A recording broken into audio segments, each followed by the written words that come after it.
الحمد لله رب العالمين وبه نستعين على امر الدنيا والدين والصلاة والسلام على أفضل الأنبياء والمرسلين نبينا محمد وعلى آله وصحبه أجمعين وبعد.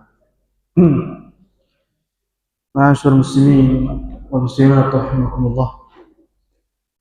Alhamdulillah, puji Allah atas kemudahan kepada kita semua, khususnya pada malam hari ini. Allah mudahkan langkah kita untuk berkumpul dalam rangka menambah ilmu dan iman, insyaallah. Salawat dan salam semoga senantiasa tercurah dan disampaikan kepada Nabi kita Muhammad sallallahu alaihi wasallam, keluarganya, para sahabatnya dan seluruh umatnya yang senantiasa mengikuti sunnahnya hingga akhir zaman. Ma'asyiral muslimin wa muslimat rahimakumullah. Melanjutkan pembahasan dari kitab Ushul Sunnah dari Imam Al-Humidi rahimahullah. Tatkala beliau rahimahullah mengatakan beriman dengan takdir yang baik dan buruk, yang manis dan yang pahit. Mengapa beliau menambahkan dua hal ini, manis dan pahit? Ini supaya kita mengerti bahwa takdir terbedakan, itu terbedakan baik buruknya, berdasarkan manis dan pahitnya, berdasarkan kita yang merasakan, yang kita bisa anggap ini manis atau ini pahit. Maka yang manis biasanya dalam hal yang baik, yang pahit itu selalu dalam hal yang buruk. Sehingga beliau ingin menambahkan dan memperjelas. Sekali lagi, takdir, kata Al-Imam Ibnu Qayyim, tidak ada yang buruk, karena takdir yang buruknya baik. Karena buruknya ternyata, takdir yang buruk itu ternyata dari respon kita terhadap takdir tersebut. Kadang manis, kadang bagi kita pahit. Nah itulah, maka terbagilah takdir menjadi khairihi wa syarrihi. Maka beliau menekankan hulwihi wa murrihi. Apa perbedaan antara takdir manis dan yang pahit? Yang manis, ma yuhibbul abdu. Setiap ma yuhibbul abdu wa yarda anhu, setiap takdir dan ketetapan yang Allah berikan kepadanya, dia cintai, dia sukai, dia ridho, dia senang, itu namanya manis. Sementara yang pahit, ma la yuhibbul abdu wa la yarda. Takdir yang pahit adalah takdir yang hamba tidak suka dan tidak ridho, merasa keberatan dengan ketetapan dan takdir yang Allah berikan kepadanya. Jadi di sini ternyata sekali lagi antara baik dan buruknya itu berdasarkan kita yang mendapatkan takdir.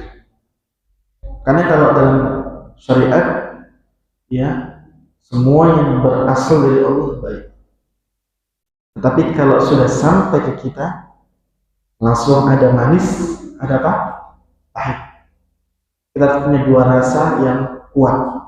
Manis yang kita sukai, setiap yang kita ridhoi. Pahit, setiap yang kita tidak sukai dan tidak ridhoi. Begitu. Sehingga kalau takdir pahit, ini faedah. Takdir tidak enak, ingat, Anda yang membuat takdir itu manis tidak dan tidaknya. Anda yang membuat adalah pemilik jasa, yang merasakan rasa itu. Kalau Anda memang tekan, Anda paksa jasad Anda harus merasakan semuanya manis, maka insya Allah yang menurut orang masih pahit bagi kita manis. Baik. Maka itu, sekali lagi, lihatlah kepada diri kita dalam setiap takdir Allah Subhanahu wa Ta'ala. Apakah semuanya manis? Apakah masih ada yang pahit? Mudah-mudahan kita semua adalah orang-orang yang bisa melihat semua takdir manis, apapun bentuknya. Sekalipun secara manusiawi, orang lain pun masih melihat itu pahit, kita sudah melihat yang manis. Karena dengan itu kita bisa ridho, kita cinta dengan takdir Allah, nanti kita akan mencintai Allah Subhanahu wa taala. Gampang seperti itu insyaallah. Maka al-faidah al-farqu baina al-qadri khairan wa syarran wa kaunihi hulwan wa murra. Perbedaan takdir baik dan buruk, manis dan pahit. Maksudnya mengapa beliau rahimahullah sekali lagi menambahkan kalimat manis dan pahit. Ini ulama salaf dan dia memberikan tambahan ini berdasarkan pemahamannya. Kita orang belakangan ingin berusaha memahami, mudah-mudahan kita bisa tahu maksudnya dan kita ambil faedahnya. Qala Ibnu Qayyim, Al-Imam Ibnu Qayyim mengatakan, al-halawatu wal mararatu ta'udu ila mubasharati asbab fil 'ajil. Manis pahit itu rasa yang dapat dicerna tatkala kita bersentuhan langsung dengan sebabnya di saat itu juga. Jadi ketika tiba takdir itu, seketika indikasi ada dua dalam tubuh ini. Pahit nih, oh enggak, manis, pahit, langsung seketika. Ketika takdir tiba, saat itu muncul dalam diri kita dua hal, pahit, manis dan pahit. Mengapa beliau menyebutkan ini supaya kita menyadari, hati-hati, waspada. Karena memang begitu manusia, begitu kita ini komponennya. Ketika terima takdir langsung antara manis dan pahit. Ketika saat itu dapat berita tidak mengenakan, ada aja musibah, langsung yang akan muncul ketidaksukaan, keberatan, itu yang pahit. Jarang sekali yang dalam musibah yang muncul adalah suka, alhamdulillah, bersyukur, itulah manis. Jarang sekali. Baik, maka manis pahit ini itu adalah sesuatu yang terjadi ketika saat pertama kali mendapatkan takdir. Adapun baik buruk, takdir baik atau takdir buruk, itu maksudnya yarju ila husnil aqibati wa su'iha wa hulmun wa murrun fi mabda'ihi wa awwalihi wa khairun syarrun fi muntaha wa aqibatihi. Yang namanya baik dan buruk, takdir baik dan buruk itu maksudnya adalah takdir berdasarkan kesetaraan setelah terjadinya takdir, ya. Setelah terjadinya takdir, maka takdir itu terbagi menjadi dua, baik dan buruk. Dan ulangi, wal khair wasyarr yarji'u ila husnil 'aqibati wasu'iha. Takdir baik dan buruk itu disebut takdir baik dan buruk berdasarkan, ya, akhir daripada takdir, akhir daripada kejadian takdir, mesti antara dua, antara kebaikan atau keburukan. Maka kalau kita ingin simpulkan, disebut takdir yang manis dan pahit oleh Imam Humaydi, itu maksudnya di awal kali datangnya takdir rasanya cuma dua, antara manis, sesuatu yang disukai, atau antara pahit, sesuatu yang tidak disukai. Ya. Lalu kemudian pada akhirnya, jadi pada awalnya, sampai pada akhirnya, takdir bagi seorang hamba dua, takdir baik, takdir.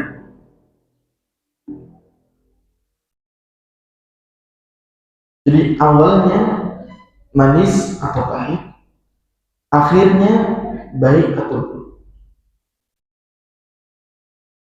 Apakah takdir itu adalah takdir baik bagi dia?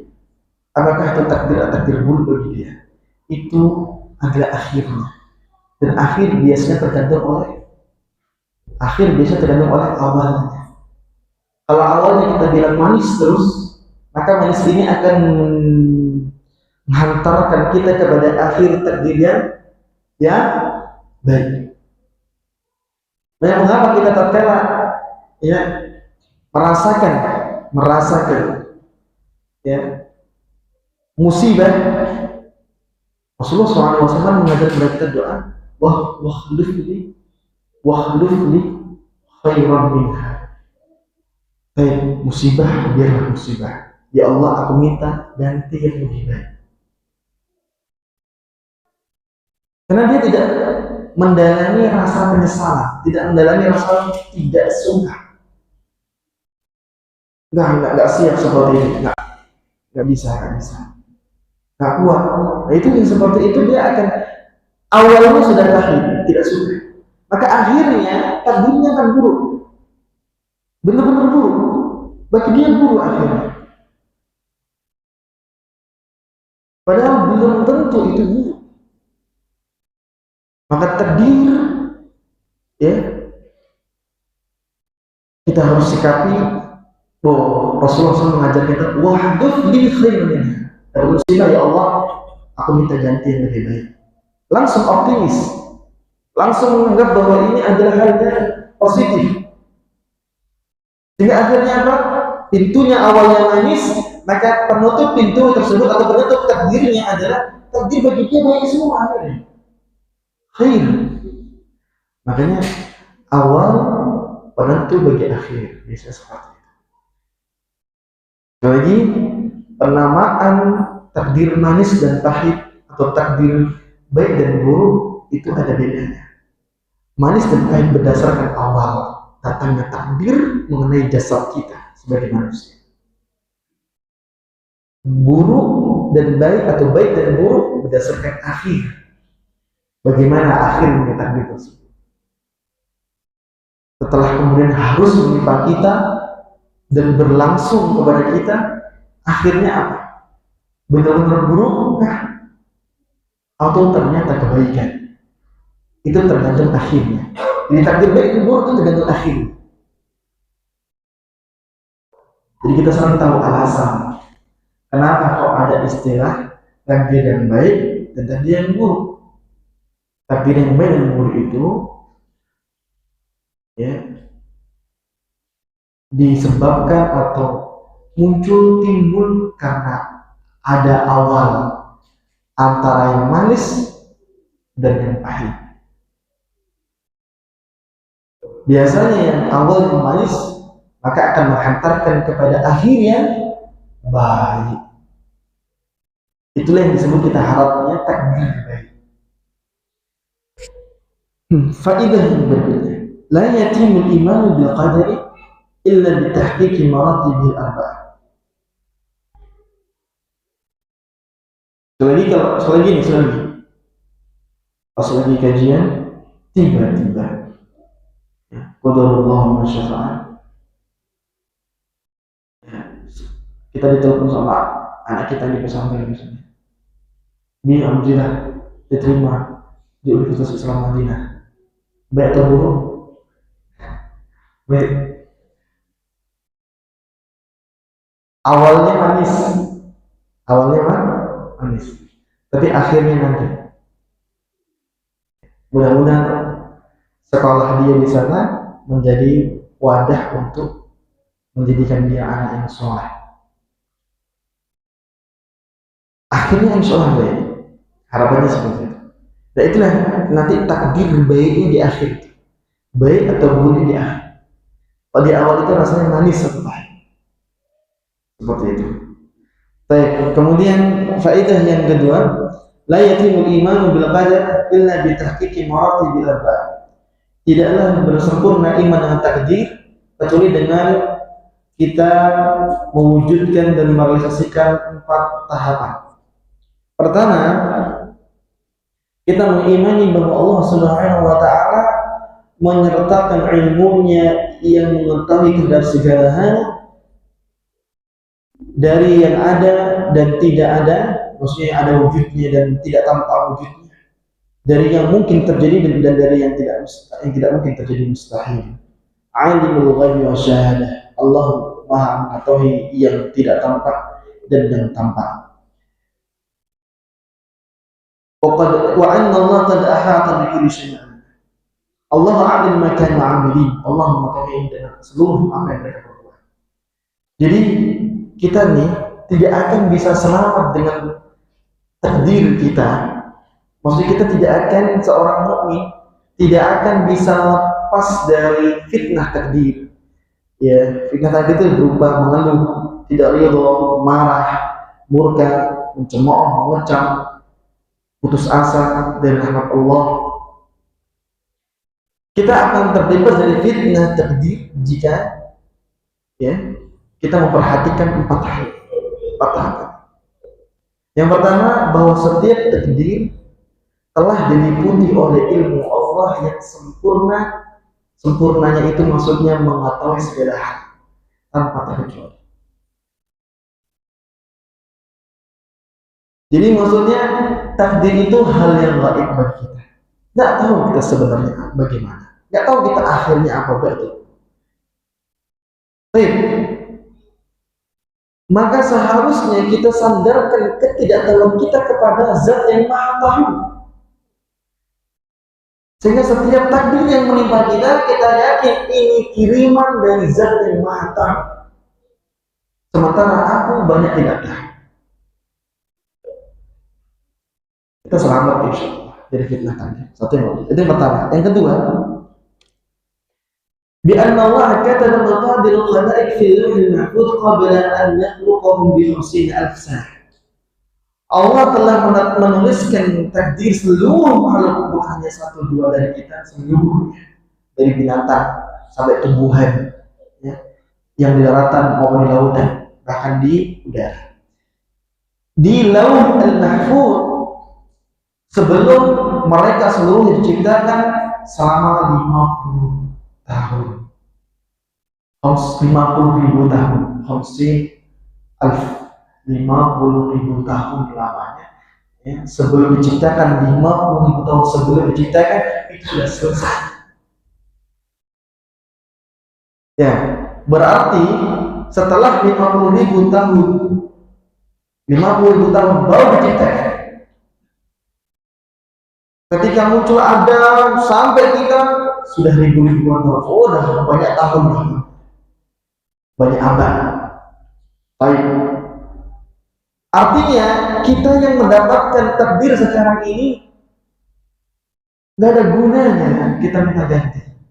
Nggak ada gunanya kita minta kita berusaha mengganti sekuat tenaga kita. Kita ingin semuanya jadi yang tidak kita suka, kita suka. Gampang aja, ya. Tiba-tiba qadarullah, ya, aku jatuh, pecah, sudah ditulis sebelum 50.000 tahun kita. Mau gimana lagi? Ya udah, selesai. Kita akan terbebas dari fitnah takdir. Itu yang kedua, bahwa Allah telah menulisnya, ya, sebelum menciptakan kita dengan lamanya 50.000 tahun.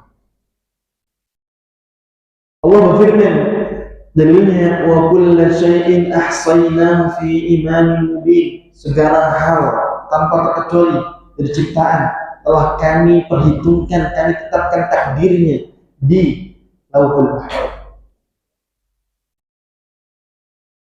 An Abdullah bin Amr bin As radhiyallahu anhu qala sami'tu Rasulullah sallallahu alaihi wasallam yaqul كتب الله مقادير الخلائق قبل أن يخلق السماوات والأرض ب50,000 سنة قال وعرشه على الماء. Allah kata Rasulullah SAW, dia mendengar Rasulullah bersabda, Allah telah menulis seluruh takdir makhluk sebelum Allah ciptakan 7 langit dan buminya, ya, pada kurun 50.000 tahun lamanya. Sebelum diciptakan langit dan bumi, ya, sebelum, ya, diciptakan bumi 50.000 tahun lamanya, Allah sebelum itu sudah selesai dengan takdir kita, sudah selesai. Jadi kita ini yang baru-baru merasakan takdir dan besok akan merasakan takdir lagi, ya. Jangan kalaupun kita kaget dan terkejut atau kita penasaran, jangan bawa berlebihan. Kenapa? Ya sudah selesai kok penulisannya, gitu kan. Kemudian yang ketiga, Al-iman bi anna Allah idza syaa syai'an qala lahu kun fayakun. Mengimani bahwa Allah Subhanahu wa taala apabila menghendaki sesuatu hanya sekedar mengatakan kun fayakun. Jadilah, langsung jadi tanpa jeda. Kama qala ta'ala innama amruhu idza arada syai'an an yaqula lahu kun fayakun. Ketetapan Allah, keputusan Allah, takdirnya Allah, jika Allah sudah inginkan demikian, sesuatu akan terjadi hanya dengan ucapan jadilah, maka dia muncul dan tercipta. Wa ma lam yasha' ta'ala lam yakun. Sebaliknya, yang tidak Allah inginkan, Allah kehendaki, tidak mungkin terjadi. Walau syaa Allah la jama'al huda. Sekiranya Allah menginginkan seluruh manusia di atas petunjuk, di atas keimanan, Allah mampu, tapi Allah tidak ingin. Allah tidak ingin, karena kalau semuanya beriman tidak ada yang kafir, surga sudah. Apa kalau dunia? Ya. Dunia tempat ujian, dunia tempat berpasangan, ada yang baik, ada yang buruk, ada yang mukmin, ada yang kafir. Namanya tempat ujian tuh ada tempat berpasangan yang berlawanan, itulah namanya ujian. Tapi kalau semuanya baik, sudah masuk surga, tidak perlu lagi di dunia. Makanya Allah Subhanahu wa taala tidak menghendaki, tidak mungkin terjadi. Kita maunya semua orang beriman, kita maunya semua orang dapat hidayah.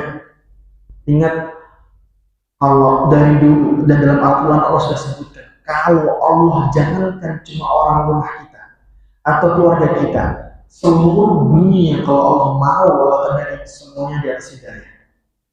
Tapi itu bertentangan dengan kemauan Allah. Allah nggak kehendaki. Jadi kalau kita misalkan ingin menyampaikan hidayah kepada saudara kita ingin ajarkan kepada mereka, ya, bagian atau sebagian daripada agama ini agar dia amalkan. Enggak diamal-amal, sulitnya luar biasa. Maka ketahuilah bahwa berarti sesuatu yang belum Allah kehendaki tidak mungkin terjadi sekalipun kita paksakan. Baik, makanya mengapa kita ini hanya diminta untuk meningkatkan hidayah kepadanya? Karena yang punya hidayah Allah, hidayah taufik maksudnya. Kalau hidayah bayar, penjelasan kita bisa dari apa yang kita pelajari, yang kita pahami, kita kuasai, kita bisa berikan. Tapi ini maksudnya langsung berubah, itu namanya hidayah taufik. Dan itu punya Allah Subhanahu wa taala. Maka kita selalu diajarkan mintakan aja hidayah kepada Allah. Ya, karena yang punya kehendak Allah, yang punya hidayah taufik Allah. Kalau Allah sudah kehendaki, jangankan selesai satu halaman ceramah, baru ketemu saya sudah berubah. Sangat mungkin kun fayakun, tanpa jeda, tanpa selawat, Allah langsung berubah. Bagaimana? Abu Hurairah pulang ke rumahnya dan bertemu ibunya masuk Islam. Sebelumnya ditinggal, di saat dia meninggalkan ibunya pergi, ibunya adalah orang yang membenci Rasulullah. Di saat dia pulang, ibu adalah orang yang beriman. Dia belum ngomong apa-apa. Kun fayakun. Allah ingin, Allah kehendaki.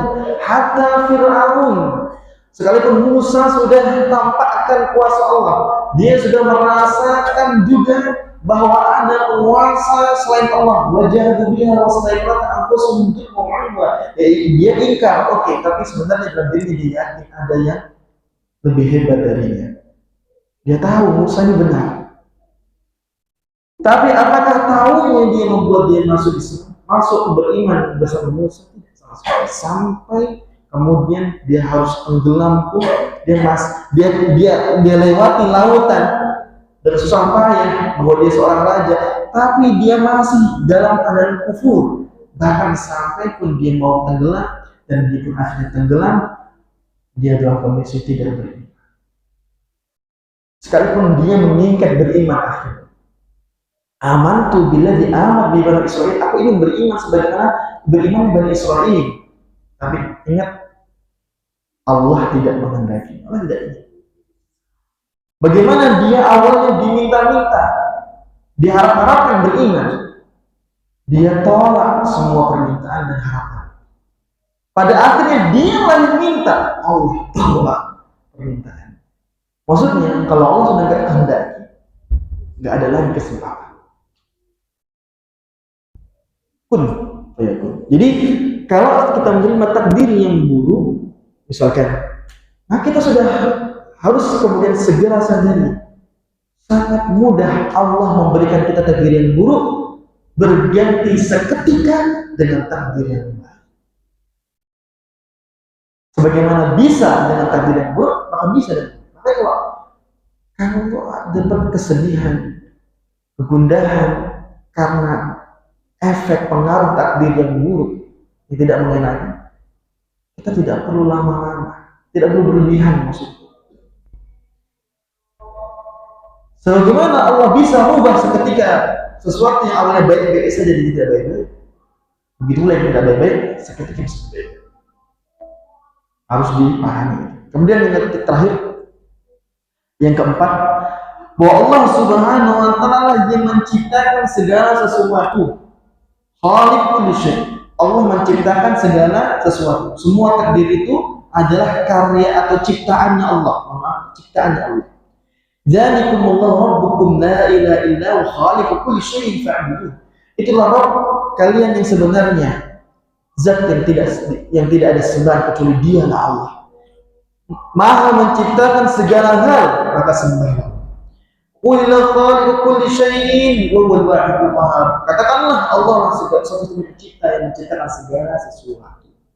Maksudnya, yang namanya khalq itu bahasa Arab. Khalq tidak disebut khalq itu kecuali sesuatu telah wujudnya sempurna. Setelah sempurna lalu ada, itu namanya proses khalq. Bukan cuma tiba-tiba ada gitu, muncul tiba-tiba lahir. Nah, kalau disebut khalaqal insana min 'alaq, khuliqal insanu min 'alaq. Manusia diciptakan dari alaq misalnya. Itu maksudnya semuanya sudah disempurnakan, segala prosesnya itu sempurna, sudah melalui perhitungan. Jadi kalau Allah sudah bilang Allah ciptakan segala sesuatu termasuk dari kita, itu sudah dalam perhitungan. Jadi gak usah khawatir, karena ingat yang ciptain Allah. Dan tidaklah cipta disebut cipta dalam khalq, disebut khalq dalam bahasa Arab kecuali setelah dalam perhitungan yang matang. Itu dalam bahasa Arab. Kalau digunakan kata khalq itu setelah ada proses proses pengamatan yang serius sehingga matang, baru kemudian diproduksi.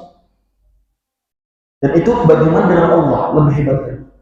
Nah, jadi kalau kita empat ini kuat, udah masya Allah, nggak ada celah. Orang-orang yang membantah takdir begini-begini, aku buruk, aku bermaksiat karena takdir Allah, ya salah. Karena dia belum pernah mendengar empat ini masuk ke dalam hati. Kalau empat ini, ya ini gagal, ya kesini gagal, kesini lagi, dan insya Allah satu saja sudah berhasil. Kalau empat-empatnya apalagi masuk ke dalam diri dia jadi orang yang amat tenang. Bukankah kita pernah dengar seorang ulama soleh karena kuatnya iman dia setengah makan siang, tiba berita anaknya meninggal dunia. Inna lillahi wa inna ilaihi raji'un. Dia tahu ini bukan cuek, tapi tegar. Bagaimana iman dia itu mengantongi empat hal ini. Allah sudah tetapkan sejak lama. Dan ini ilmu Allah, ya. Takdir itu ilmu Allah. Dan takdir itu qudratullah, kemampuan Allah. Jangan main-main. Hebatnya ini. Enggak sembarangan. Terus kemudian sebagaimana Allah bisa membuatnya sedih, maka sebentar lagi Allah bisa membuat saya bahagia. Kita khawatir. Kemudian terakhir, ya, semuanya sudah dalam proses yang matang. Faedah yang berikutnya, la yatahaqqaqul imanu bi martabatil kitabati illa bi imani bima yadkhulu tahta min at-taqdir. Untuk masalah percakapan takdir, dalam kacamata para ulama, bahwa catatan takdir itu terbagi dalam beberapa. Jadi penulisan takdir itu terbagi dalam 5 pembagian. Di takdir ditulis ya, takdir semua selesai ditulis di Lauhul Mahfuz, semuanya. Yang ditulis di lauh mahfuz itu adalah takdir dan segala sebabnya. Bukan cuma takdir, maksudnya bukan cuma kayanya, tapi dituliskan sebab-sebabnya. Orang ini ngelakuin apa dan gimana prosesnya. Udah dijelaskan. Makanya kalau bahasa apakah kemudian doa minta rizki dan menyambung satu rahim itu semua bisa merubah takdir. Takdir yang berubah itu sudah ditulis dalam lauh mahfuz. Jadi lauh mahfuz itu dituliskan takdir yang ditetapkan, lalu kemudian melalui proses, lalu dirubah oleh Allah, itu semua telah ditulis. Jadi kalau di lauh mahfuz itu nggak akan mungkin terganti kan? Jadi artinya tidak akan mungkin silaturahim kita yang menambah rizki itu bisa merubah takdir rizki kita yang sudah di lauh mahfuz. Kalau kita merasakan ada pertambahan perubahan, itu semua perubahan dan prosesnya memang telah ditulis di lauh mahfuz. Jadi lauh mahfuz itu bukan hanya hasil yang ditulis, segala proses dan perubahannya itu telah ditulis. Jadi kalau kita mengalami perubahan, memang sudah gitu alurnya. Tapi di lauh mahfuz. Nah sekarang kita akan lihat bahwa takdir yang di lauh mahfuz itu mengalami tahapan ketika turun kepada kita, yang akhirnya ada setelah berubah yang kita rasakan perubahan itu. Dulu saya seperti ini, sekarang saya seperti ini, masya Allah, alhamdulillah jadi baik, jadi lebih senang ibadah, lebih dekat ke masjid. Ini ada perubahan takdir kita bisa rasakan itu. Nah, yang kita rasakan ini ada tahapan proses 5. Yang pertama, ya, bahwa ada yang disebut at-takdir al-azali. Ini takdir yang ada sebelum ciptaan langit dan bumi.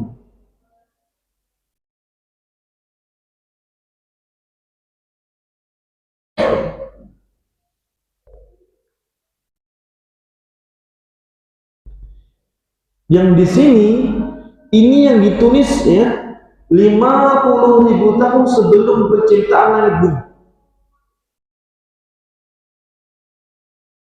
Sudah? Dan inilah yang disebut takdir yang akan terjadi dari mulai dan akhirnya dunia. Jadi mulai penciptaan dan akhirnya penciptaan, dari mulai awalnya penciptaan sampai akhirnya penciptaan, itu tegaknya hari kiamat, hancurnya ciptaan pada hari kiamat. Itu adalah takdir yang kata Rasulullah SAW dalam hadis Ubadah bin Samit, "Uktub maqadira kulli syai'in hatta taqum as-sa'ah." Ini kata Allah Subhanahu wa taala mengatakan kepada qalam bahwa yang pertama kali Allah ciptakan itu pena, dan Allah Subhanahu wa taala mengatakan itu uktub, tulislah. Dan pena mengatakan Rabbi wa madza aktub, dengan tentu kekuasaan Allah pena bisa berbicara. Kita nggak tahu bagaimana pena yang saat itu, dan bagi kita itu gaib semua. Kita hanya bisa mengimani lafaz ini yang hakikatnya hanya Allah yang Maha Tahu. Kemudian qala uktub maqadira kulli syai', tulislah segala takdir sampai pada hari tegaknya hari kiamat. Jadi ini namanya takdir azali atau takdir yang ditulis di lauh mahfuz. Ini kita bilang tadi. Yang ditulis apa? Seluruh hasil dan prosesnya dan segala perubahannya. Tulis. Supaya kita bisa paham jelas. Kok bisa berubah? Karena memang telah ditulis di lauh mahfuz seluruh hasil, prosesnya dan perubahannya. Jadi berubah itu sudah ditulis. Takdir azali namanya. Sebelum ciptaan langit dan bumi selama 50.000 tahun. Baik. Yang kedua, takdir mitsaq. Takdir yang arti takdir al-mitsaq, mitsaq, M-I-T-S-A-Q, mitsaq. Mitsaq ini sebuah istilah yang diambil dari fase di mana kita seluruh anak Adam kita pernah bersatu, berkumpul, tapi bukan dengan jasad. Kita itu kala itu ruh, ruh, ruh. Itu fase ruh namanya.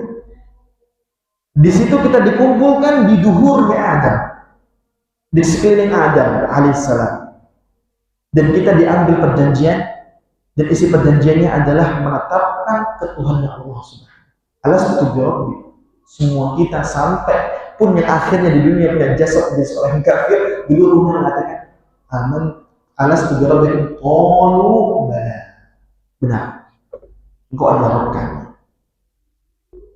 Ya. Mengapa ada takdir kita? Mengapa di fase itu ada takdir? Di fase ruh, fase di mana lagi misal itu adalah istilah untuk fase ruh yang kita diminta perjanjian oleh Allah bahwa untuk mengakui dan menetapkan sampai tegaknya hari kiamat atau masuknya akhirat Allah Rabb. Itu perjanjian kita. Adapun nanti ketika dia lahir dengan jasad dia mengingkari, nanti Allah tidak pertanggungjawaban karena dia mengkhianati perjanjian. Nah itu namanya takdir. Takdir ini, mengapa ada takdir di situ? Berdasarkan hadis Abi Hurairah radhiyallahu anhu. Hadis Abi Hurairah radhiyallahu anhu dalam sahih, hadis yang sahih disebutkan Imam Al-Albani rahimahullah.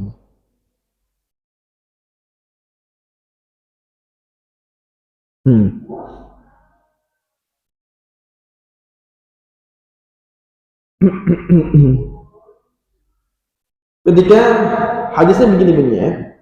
Lamma khalaqna Adam masaha dhuhr. Tatkala Allah ciptakan Adam cipta dari apa? Saripati tanah. Kita dari cairan. Beda kita dengan Adam. Adam dari saripati tanah dan Adam diciptakan langsung dari tangan Allah. Dan tatkala Adam telah jadi, Allah usap punggungnya Adam. Punggungnya dia usap. Fasaqata min dhahri kullu nasmah. Keluar dari punggungnya Adam seluruh roh, seluruh makhluk. Ini hal gaib ya. Jangan bayangkan punggung kita sekecil ini ya saudara. Nah, kita nggak tahu persisnya gimana. Tapi yang jelas keluar seluruh makhluk.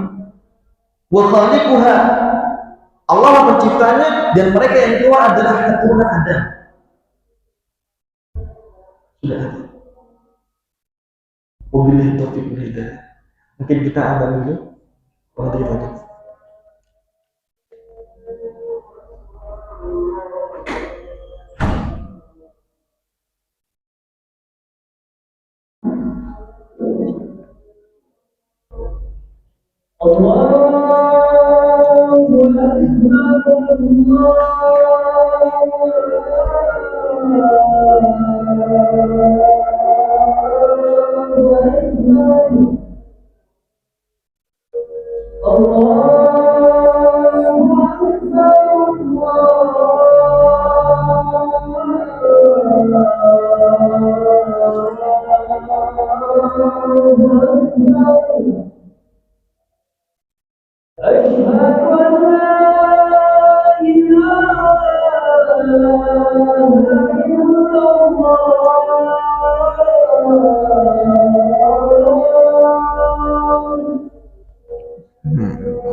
حي على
Baik, sedikit kita lanjutkan tentang masalah takdir yang kedua ini, takdir misal. Ya, kita pendapat pernyataan bahwa keluarlah dari punggung Adam seluruh makhluk, seluruh manusia, karena disebut seluruh keturunannya. Maka maksud seluruh keturunannya, karena dalam hadisnya disebutkan min dzurriyyatihi ila yaumil qiyamah. Dari keturunannya sampai hari kiamat. Jadi yang selalu terlahir berikutnya, terus terlahir di generasi berikutnya sampai hari kiamat, semuanya itu pernah berkumpul kala itu dikeluarkan dari punggungnya Adam. Dan ini sebelum ayat juga, ya, dalam ayat, ya. Maka tadi ayatnya bunyi, qalu alastu birabbikum, qala alastu birabbikum, qalu bala. Baik. Ini hadisnya. Tadi kita sebut ayatnya aja. Wa ja'ala baina 'ainai kulli insanin wa ismihi. Dan Allah jadikan di antara mata yang ada di manusia tersebut. Jadi masya Allah kalau itu juga ada pandangannya. Itu wabisa, secercah cahaya. Summa 'aradahu 'ala Adam. Lalu kemudian Adam, ya Allah perlihatkan seluruh keturunannya di hadapan Adam langsung. Ay Rabbi, man haula? Adam bertanya, siapa mereka? Qal haula dzurriyyah. Mereka adalah keturunanmu sampai hari kiamat. Baik. Jadi di sini hadisnya menguatkan bahwa di fase di mana kita keluar dari punggung Adam, Allah mengambil perjanjian. Baik. Kita tambahkan lagi satu hadis. Jadi Anas bin Malik radhiyallahu anhu. Hadis ini disebutkan oleh Al-Albani rahimahullah dalam kitab Al-Mishkah. Ya, kemudian hadis yang berikutnya ini hadis muttafaqun alaih. Hadis Imam Bukhari dan Imam Muslim. Bunyinya an Anas bin Malik radhiyallahu anhu, Nabi sallallahu alaihi wasallam, yaqulu Allah ta'ala li ahli an-nar 'adaban yaumil qiyamah. Allah berkata, jadi dalam hadis qudsi, Allah berfirman untuk penghuni neraka yang paling ringan azabnya pada hari kiamat. Lau anna laka fil ardi min syai' akunta taftadi. Kalau seandainya aku limpahkan, aku berikan kepadamu bumi seluruh isinya, apakah kamu ingin gunakan untuk menebus azab yang paling ringan yang kau rasakan sebagai penghuni neraka? Dia mengatakan fayaqul na'am, ya. Fayaqul aradtu minka ahwana min hada. Ya. Allah berkata, aku sebenarnya menginginkan darimu, wahai, ya, yang dulunya sebagai manusia. Ahwan min hada. Aku dulu cuma ingin lebih ringan daripada ini. Maksudnya apa? Azab yang kau rasakan azab yang paling ringan. Dan kamu harus menanggungnya karena kamu mengingkari. Padahal dulu aku meminta kepadamu, menuntut kepada sesuatu yang lebih ringan daripada azab yang ringan ini. Lebih ringan daripada azab neraka yang lebih ringan ini. Lebih ringan sekali, jauh lebih kuat. Anta sulbi Adam, sementara kamu itu saat itu keluar daripada sulbi Adam. Apa? Allah tusyrik syai'an. Aku cuma minta kamu jangan sekutukan aku dengan sesuatu, dengan apapun. Aku cuma minta itu. Fa'abait, itu kamu tolak, kamu enggan. Illa an tusyrika bi. Justru kamu malah maunya menyekutukan. Maunya Kemauanmu malah membutuhkan aku. Maunya kamu adalah membutuhkan aku, yaitu Allah Subhanahu wa Ta'ala. Maka disebut takdir. Yang dimaksud takdir dalam fase ini, takdir lisan, itu adalah ketetapan, keputusan Allah bahwa seluruhnya tidak berbuat syirik. Jadi ini memperkuat tentang akidah kita. Bahwa bagaimana wahai yang dahulu pernah mengambil perjanjian di hadapan Allah Subhanahu wa Ta'ala, tidak boleh berbuat syirik kepada. Mengapa kemudian setelah itu dia enggak? Setelah dia menjadi manusia, dia lupa. Dia menyebutkan Allah Subhanahu wa Ta'ala. Dia membuat tandingan untuk Allah. Jadi maaf muslimin wal muslimat rahimakumullah. Inilah takdirnya. Jadi takdir pada setiap masanya beda-beda. Tidak selalu bentuknya adalah kejadian peristiwa, baik itu mungkin kebaikan atau keburukan, bencana dan seterusnya. Disebut takdir, ketetapan, keputusan, dan keputusan pada masa itu cuma satu. Selama kita di masa itu, selama kita di fase itu cuma satu. Jangan berbuat syirik kepada. Jangan berbuat syirik kepada. Dan kita mengiyakan. Sudah? Kalau yang pertama tadi apa yang ditulis? Seluruh kejadian dan prosesnya dan perubahan-perubahan sampai hari kiamat. Jadi ini selesai sebelum menciptakan langit dan bumi selama 50.000 tahun. Dan sekarang ketika hendak ditiupkan ruh tersebut kepada rahim, maka ruh tersebut semua kita dikumpulkan jadi satu dan diputuskan takdirnya bertauhid. Bertauhid. Ya. Kemudian yang ketiga, takdir al-umri.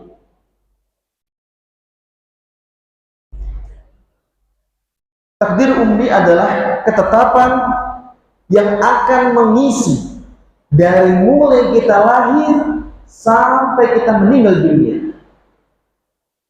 Ketetapan, keputusan Allah yang akan mengisi dari mulai kita lahir sampai meninggal dunia.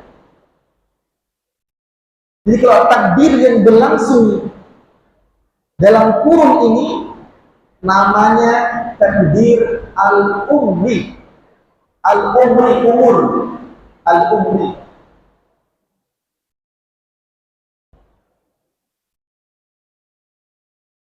Baik. Ringkasnya kami sebutkan hadis yang menyebutkan tentang ini. Hadis Imam Bukhari dan Muslim. Mungkin sering pernah dengar kita. Abdullah bin Mas'ud pernah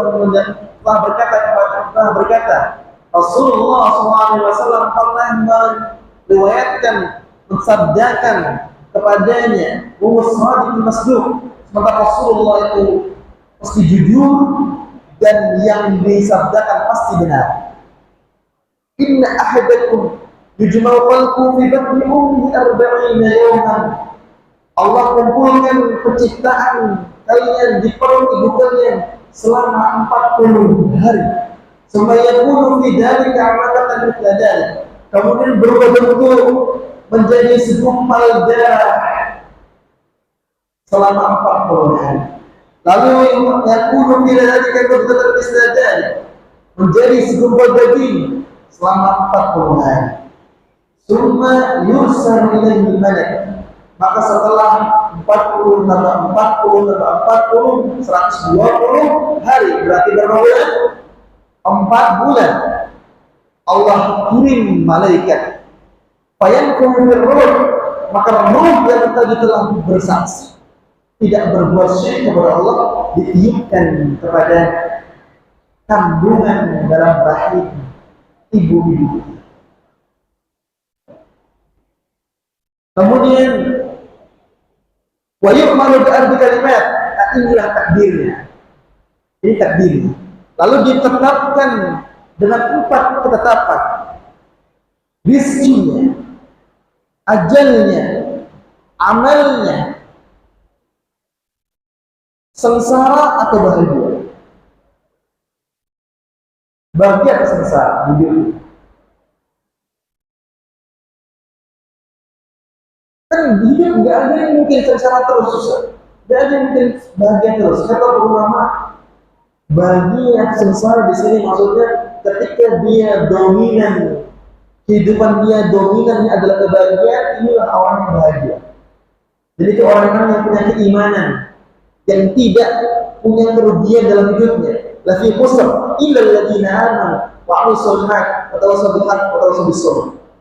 Jadi orang-orang yang sepanjang hidup dia nggak mungkin rugi, nggak mungkin sengsara. Maksudnya dia bisa jadi ya tidak baik-baik, tapi iman dan amal soleh yang membuat dia selalu bahagia. Dominan hidupnya baik. Gak mungkin bahagia terus. Kalau dia terus juga akhirnya. Begitu pula di dunia nggak ada yang mungkin sengsara terus. Kalau sengsara terus selesai. Itu alam barzakh namanya. Bukan dunia lagi. Alam barzakh ini cuma alam barzakh itu nanti setelah kita meninggal dunia. Dan itulah awal di akhirat yang bahagia terus sampai hari kebangkitan. Yang sengsara terus sampai hari kebangkitan. Kalau di dunia bolak-balik. Cuma kalau dibilang takdirnya sebagai seorang yang sedih, orang yang sengsara, dominan hidupnya banyak sedih. Tapi ada bahagianya.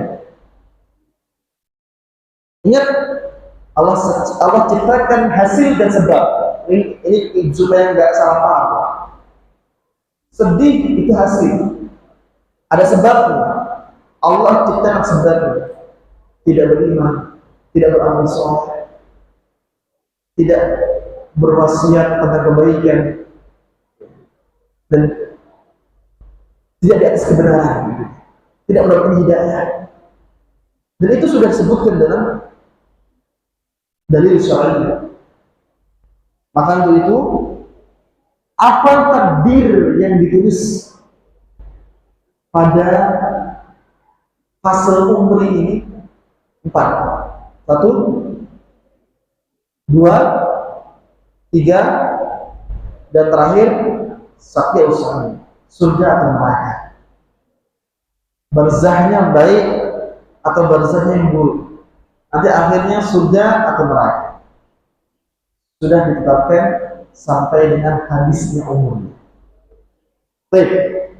Dan hampir terakhir kita hadiskan takdir hauli. Takdir hauli. Hauli itu artinya haul. Haul kita sering dengar haul, itu artinya tahunan. Haul itu tahun, tahunan, bukan perayaan. Tapi haul itu artinya tahunan. Nah, takdir hauli berarti takdir yang terjadi dalam tahun, setahun. Di takdir yang kurun waktu setahun itu adalah takdir haul. Ini yang lebih ringkas, lebih singkat daripada takdir umri, ya kan? Lalu kalau menurut solusinya kita, yang 50 tahun, bahwa ini per tahunnya. Jadi ini supaya gambaran bagi kita, takdir yang Allah turunkan itu semuanya sudah rinci gitu loh. Nggak ngambang, nggak dari awal gitu terus nggak ada perhitungannya dari mulai, ada perhitungannya dari mulai kita turun menjadi fase ruh, kemudian menjadi orang yang lahir sampai meninggal dunia. Bahkan di tahun-tahun hidup kita Allah jadikan setahunnya rincian takdirnya yang telah dituliskan di Lauhul Mahfuz. Jadi maksudnya tidak akan tertukar takdir kita. Dan juga tidak akan pernah berganti takdir kita yang di Lauhul Mahfuz. Baik. Untuk menerangkan takdir hauli ini dalam surah Duhan ayat 34, inna anzalnahu fi lailatin mubarakatin inna kunna mundirin fiha yufraqu kullu amrin hakim. Surah Duhan ayat 3 dan 4 ini menerangkan bahwa Lailatul Qadar disebut Lailatul Qadar juga. Lailatul Qadar, Qadar itu apa? Takdir.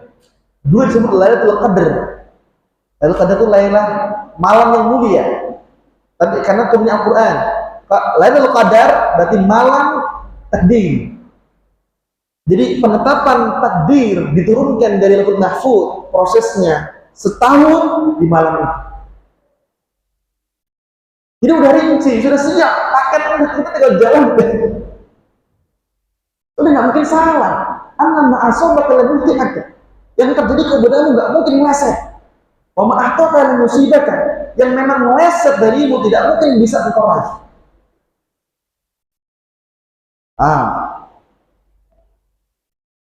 Baik. Kemudian yang terakhir takdir yaumi. Takdir yang Allah Subhanahu wa taala jadikan terjadinya pada satu hari. Dalilnya surah Ar-Rahman ayat 29. Ar-Rahman ayat 29. Kullu yaumin huwa fi sya'an. Setiap hari ada takdir. Kullu yaum, setiap hari huwa fi sya'an. Allah senantiasa melakukan takdir. Bayangkan hari-hari yang telah Allah sebelumnya sampai hari-hari hidup dia dan akan berlanjut. Perharinya Allah apa yang terjadi dan ketetapan dan hari lebih rinci daripada tahunan perharinya. Jadi ma'asyiral muslimin wa muslimat rahimakumullah, Ibnu Abbas mengatakan inna mimma khalaqallahu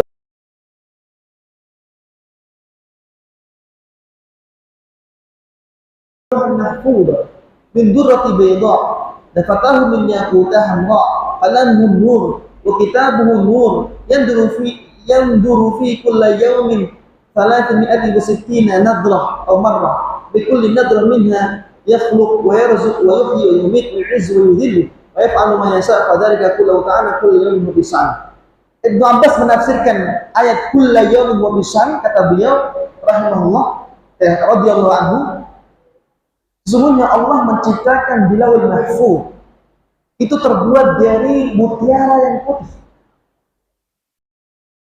Gak mungkin Ibnu Abbas mengatakan ini dari akalnya, gak mungkin. Ibnu Abbas mesti dari Rasulullah SAW. Maka ini hadis semacam ini hadis yang bisa dihukumi dari Nabi SAW. Sampulnya dari yakut, batu berlian, hamra merah, qalam nur, penanya cahaya, wa kitabuhu nur, tulisannya cahaya. Yang durufihi kullu yawm, Allah melihat Lauhul Mahfuz di mana semuanya itu adalah takdir seluruh makhluk sampai hari kiamat, kullu yawm, setiap hari.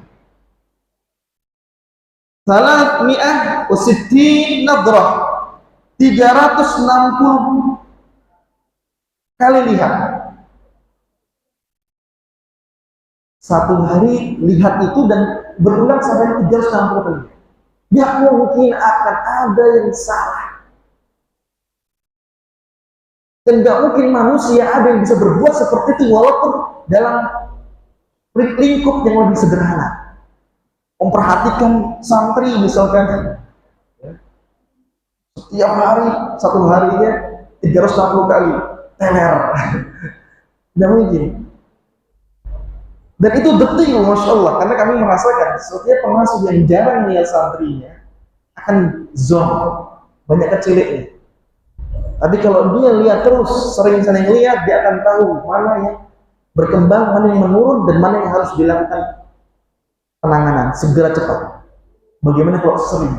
Kullu yaumin huwa fi sya'an. Maka kemudian kata Ibnu Abbas, kullu yaumin huwa fi sya'an. Pada hari, setiap hari Allah Subhanahu wa taala senantiasa punya ketetapan. Dengan itu kita sudah paham, dan mudah-mudahan dengan itu kita mantap semakin dengan takdir ini. Ya, sekalipun mungkin banyak masih di antara saudara-saudara kita yang di luar sana kebingungan untuk memahami takdir, kesulitan untuk menerima takdir, dan masih sangat banyak yang menyalahkan takdir. Dia buruk, dia bermaksiat, dia fasik, dia membunuh, dia berzina, dia selalu salahkan takdir. Yang kaya lupa dengan takdirnya, yang tidak punya sedih dengan takdirnya, menyalahkan takdirnya. Yang sempurna penciptaannya lupa dengan takdirnya, sombong, ujub dengan takdirnya. Yang kurang, cacat, sedih dengan takdirnya. Banyak yang kemudian tidak memahami takdir ini. Bagaimana sangat-sangat tidak mungkin salah, tidak mungkin keliru, tidak mungkin ada kezaliman, dan semuanya bisa makin beriman kepada Allah, bertambah dalam dirinya tatkala dia mendalami takdir ini. Walaupun kita tahu takdir itu adalah hal yang gaib, yang kita selalu penasaran, ingin tahu. Tapi dengan ini cukup, insya Allah kita punya keyakinan bahwa apapun yang Allah tetapkan, kita tidak tahu, tapi Allah Maha tahu. Pasti lebih baik, lebih bagus. Apa yang Allah takdirkan? Al-khairu khairu. Yang terbaik milik Allah. Yang terbaik milik Allah. Takdirnya Allah. Yakin, bismillah, itu saja yang dapat kami sampaikan. Mudah-mudahan bermanfaat buat kita semua. Kurang lebih maaf. Subhanallah, asyhadu an la ilaha illa anta, astaghfiruka wa atubu ilaik. Assalamualaikum warahmatullahi wabarakatuh.